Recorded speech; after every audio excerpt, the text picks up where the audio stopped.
মাদারীপুরে জমে উঠেছে রোপা আমন ধানের চারার হাট।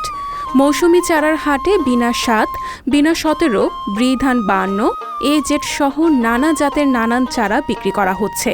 বিভিন্ন রোগবালাইয়ের কারণে অনেক বীজতলা নষ্ট হয়ে যায়, তাই চাষিদের এখন ভরসা করতে হচ্ছে চারা বিক্রির হাটের উপর। হাট থেকে চারা কিনে জমিতে রোপণ করছেন তারা। এবছর অধিকাংশ কৃষক আউশ ধান কেটে আমন ধান রোপণ করছেন। এজন্য কিছুটা দেরিতে শুরু হচ্ছে আমন ধান রোপণ। এদিকে বৃষ্টির কারণে বীজতলার ক্ষতি হওয়ায় বিপাকে পড়েছিলেন অনেক কৃষক। আমার বীজ হলো ৯৫, আমি নিজে চাষও করি, কিছু বছর বেচলাম, আজকে বেচলাম, ক্যাসারে বেশি ৯৫, ৫১, ৫২, এই আমি চাষ করি। এই গেল ৯৫। পাইছেন ধান বুঝছেন, ফলন ভালোই হয় আর খাইতে অনেক স্বাদ। বাগড়িয়া থেকে আসছি, আমন মৌসুম, সাদা পাইছুন ধান সারা নেওয়ার জন্য হাটে আসছি।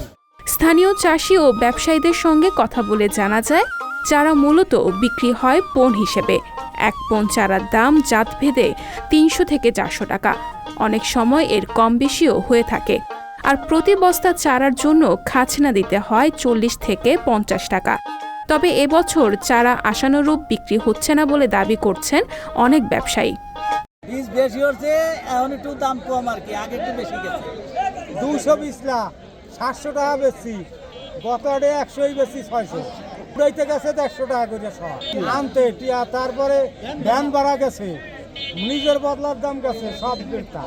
আজকে বৃষ্টির কারণে দাম কম। আমি ৩.৫ জ্যৈষ্ঠ বইতে সাদা পাইছুন ধান লাগাম ৬০০ করে চার দাম, আমি নিতে ইচ্ছি। কৃষকরা আগে স্থানীয় জাতের চারা উৎপাদন ও রোপণ করতেন। বাজারে নানান জাতের চারা বিক্রি করা হচ্ছে। কোনটা কোন জাতের সেটা বাছাই করা ও চেনা মুশকিল। বর্তমানে কৃষি অফিস থেকে কৃষকদের উন্নত জাতের বীজ প্রদান এবং রোপণের জন্য সবসময় নানা ধরনের পরামর্শ দেওয়া হচ্ছে বলে জানিয়েছেন কালকিনি উপজেলার উপসহকারী কৃষি কর্মকর্তা শহীদুল ইসলাম।